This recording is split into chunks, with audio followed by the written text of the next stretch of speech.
Cask of Amontillado by Edgar Allan Poe. The 1,000 injuries of Fortunato I had borne as I best could, but when he ventured upon insult, I vowed revenge. You, who so well know the nature of my soul, will not suppose, however, that I gave utterance to a threat. At length I would be avenged. This was a point definitively settled. But the very definitiveness with which it was resolved precluded the idea of risk. I must not only punish, but punish with impunity. A wrong is unredressed when retribution overtakes its redresser. It is equally unredressed when the avenger fails to make himself felt as such to him who has done the wrong. It must be understood that neither by word nor deed had I given Fortunato cause to doubt my goodwill. I continued, as was my wont, to smile in his face, and he did not perceive that my smile now was the thought of his immolation. He had a weak point, this Fortunato, although in other regards he was a man to be respected and even feared.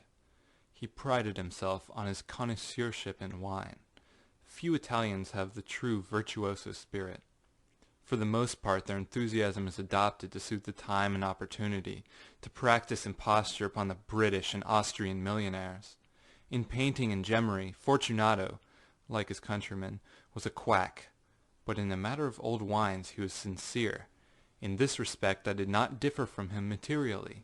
I was skilful in the Italian vintages myself, and bought largely whenever I could.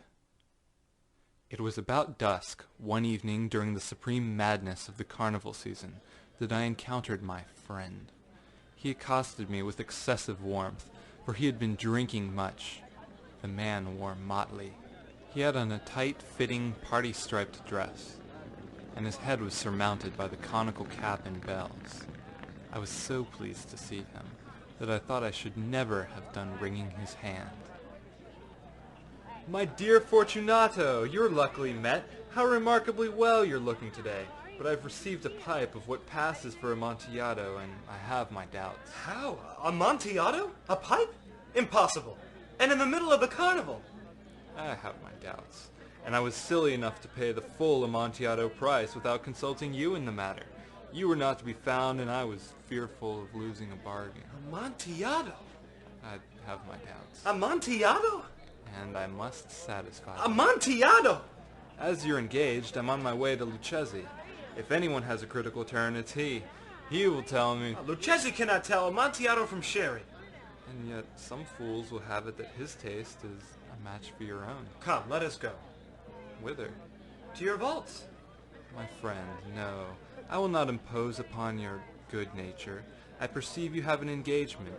Lucchesi... I have no engagement. Come. My friend, no. It is not the engagement, but the severe cold with which I perceive you are afflicted. The vaults are insufferably damp. They're encrusted with nitre. Let us go, nevertheless. The cold is merely nothing. Amontillado, you have been imposed upon. And as for Lucchesi, he cannot distinguish sherry from Amontillado. Thus speaking, Fortunato possessed himself of my arm. Putting on a mask of black silk and drawing a roquelaire closely about my person, I suffered him to hurry me to my palazzo. There were no attendants at home. They had absconded to make merry in honor of the time. I had told them that I should not return until the morning, and had given them explicit orders not to stir from the house. These orders were sufficient, I well knew, to ensure their immediate disappearance, one and all, as soon as my back was turned. I took from their sconces 2 flambeaux, and giving one to Fortunato, bowed him through several suites of rooms to the archway that led into the vaults. I passed down a long and winding staircase, requesting him to be cautious as he followed. We came at length to the foot of the descent, and stood together on the damp grounds of the catacombs of the Montresors. The gait of my friend was unsteady, and the bells upon his cap jingled as he strode. The pipe?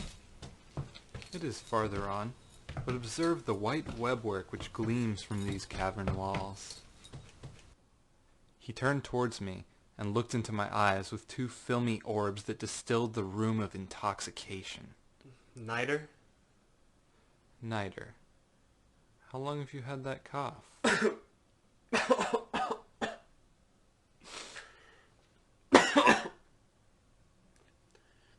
It is nothing.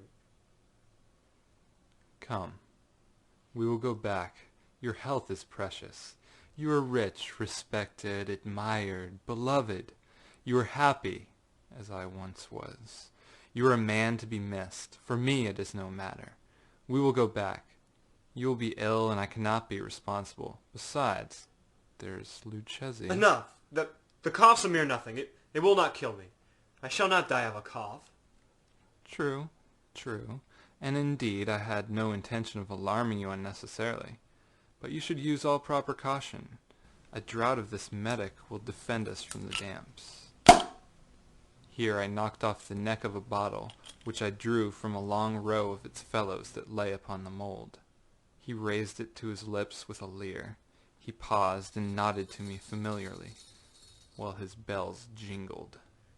I drink to be buried that repose around us. And I to your long life.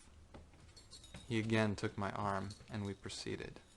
These vaults are extensive. The Montresors were a great and numerous family. I forget your arms. A huge human foot door in a field azure. The foot crushes a serpent rampant whose fangs are embedded in the heel. And the motto? Nemo me impune lacessit. Good. The wine sparkled in his eyes and the bells jingled. My own fancy grew warm with the medic. We had passed through walls of piled bones, with casks and puncheons intermingling, into the inmost recesses of catacombs. I paused again, and this time I made a bold to seize Fortunato by an arm above the elbow. The nitre! See, it increases. It hangs like moss upon the vaults, or below the river's bed. The drops of moisture trickle among the bones. Come, we will go back ere it's too late. Your cough. It is nothing. Let us go on. But first, another draught of the medic. I broke and reached him a flagon of de Grave. He emptied it at a breath. His eyes flashed with a fierce light. He laughed and threw the bottle upwards with a gesticulation I did not understand. I looked at him in surprise. He repeated the movement, a grotesque one. You do not comprehend? Not I. Then you are not of the Brotherhood. How? You are not of the Masons. Yes. You? Impossible. A Mason? A Mason. A sign. A sign. It is this. I produced a trowel from beneath the folds of my roquelaire. You jest. But let us proceed to the Amontillado. Be it so. I replaced the tool beneath the cloak and again offered him my arm. He leaned upon it heavily. We continued our route in search of the Amontillado. We passed through a range of low arches, descended, passed on, and descending again, arrived at a deep crypt, in which the foulness of the air caused our flambeaux rather to glow than flame. At the most remote end of the crypt there appeared another less spacious. Its walls had been lined with human remains, piled to the vault overhead, in the fashion of the great catacombs of Paris. 3 sides of this interior crypt were still ornamented in this manner. From the 4th side the bones had been thrown down and lay promiscuously upon the earth, forming at one point a mound of some size. Within the wall thus exposed by displacing of the bones, we perceived a still interior recess, in depth about 4 feet, in width 3, in height 6 or 7. It seemed to have been constructed for no special use within itself, but formed merely the interval between the 2 colossal supports of the roof of the catacombs, and was backed by one of their circumscribing walls of solid granite. It was in vain that Fortunato, uplifting his dull torch, endeavored to pry into the depth of the recess. Its termination the feeble light did not enable us to see. Proceed. Herein is the Amontillado. As for Lucchesi... He is an ignoramus. He stepped unsteadily forward, while I followed immediately at his heels. In an instant he had reached the extremity of the niche, and finding his progress arrested by the rock, stood stupidly bewildered. A moment more, and I had fettered him to the granite. In its surface were 2 iron staples, distant from each other about 2 feet horizontally. From one of these depended a short chain, from the other a padlock. Throwing the links about his waist, it was but the work of a few seconds to secure it. He was too much astounded to resist. Withdrawing the key, I stepped back from the recess. "Pass your hand. Over the wall. You cannot help feeling the nitre. Indeed, it is very damp.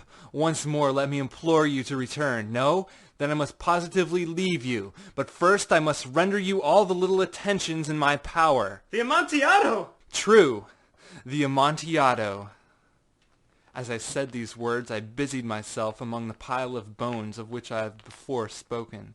Throwing them aside, I soon uncovered a quantity of building stone and mortar. With these materials, and with the aid of my trowel, I began vigorously to wall up the entrance of the niche. I had scarcely laid the first tier of the masonry when I discovered that the intoxication of Fortunato had in a great measure worn off. The earliest indication I had of this was a low moaning cry from the depth of the recess. It was not the cry of a drunken man. There was then a long and obstinate silence. I laid the second tier.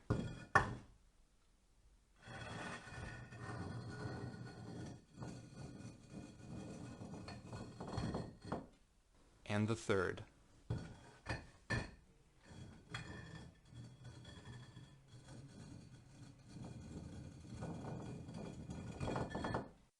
And the fourth.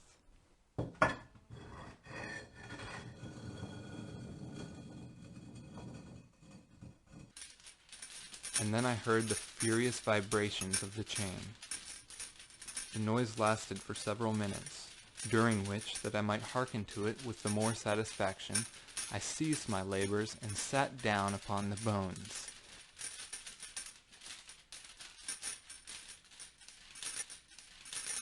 When at last the clanking subsided, I resumed the trowel, and finished without interruption the 5th, the 6th, and the 7th tier. The wall was now nearly upon a level with my breast. I again paused, and holding the flambeaux over the mason-work, threw a few feeble rays upon the figure within.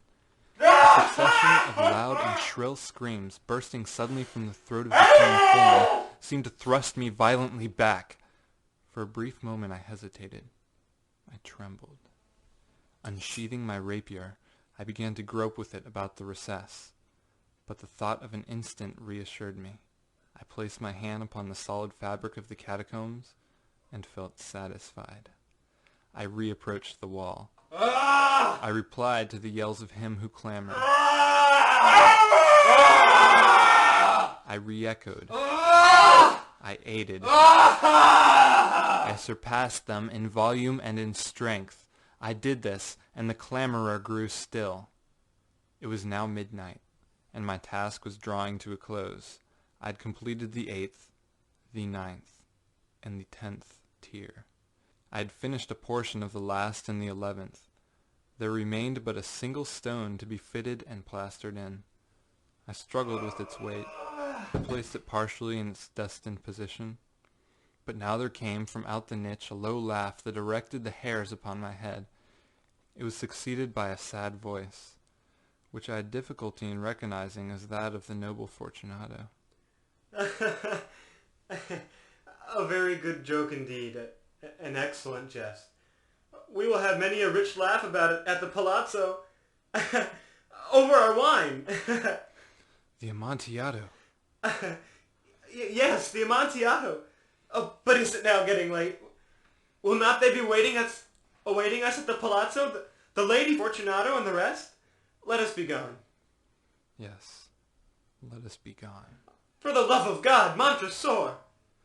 Yes, for the love of God. But to these words I hearkened in vain for a reply. I grew impatient. Fortunato!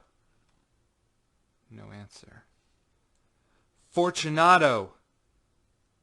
No answer still. I thrust the torch through the remaining aperture and let it fall within. There came forth in reply only a jingling of the bells. My heart grew sick on account of the dampness of the catacombs. I hastened to make an end to my labor. I forced the last stone into its position. I plastered it up.